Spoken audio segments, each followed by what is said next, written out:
Hello everyone! And ayan nga, today is napakaganda ng weather. Kahit winter is medyo sumikat si Haring Araw. Kaya ayan naman, ang inyong bida is talagang sinipag sa pag-garden. At dahil nga itong aking mga pinatubo ng mga sayote is talagang humahaba na siya. Hindi ko siya nilalabas after ng winter pero hindi na kinaya ng aming garahe. Kaya ayan, lalagyan na natin siya ng paraan dito sa labas ng ating garden.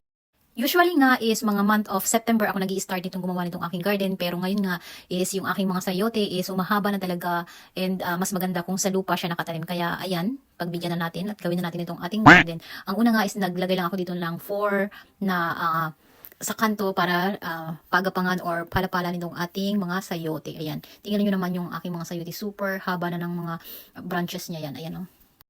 Kapag ganitong winter nga, itong aking mga halaman or yung mga seeds is, nilalagay ko lang muna sa aming garahe kasi medyo hindi masyadong malamig, pero kung sa labas yan is matutunaw, sayang naman.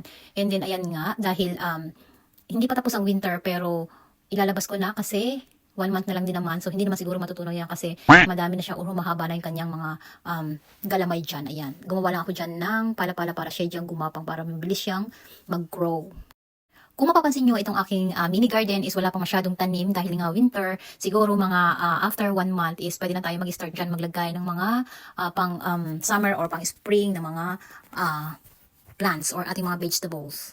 Tingnan nyo naman itong mga sayote kasi sobrang bilis niyang mag-grow is nahirapan na talaga ako magtanggal itong kanyang mga galamay. Ayan, tingnan nyo naman dahil super hahaba na. And then after nga yan is maglalagay lang ako dyan ng lupa or itong ating garden mix. Ayan. At dahil nga wala tayong work and day off today kaya andito lang tayo sa ating garden. Ayan, minsan ko lang siya na check itong aking garden kasi nga winter, super lamig, is nakakatamad talaga dyan. And buti nga ngayon is medyo uminit kaya ayan, sinamantala natin yung good weather.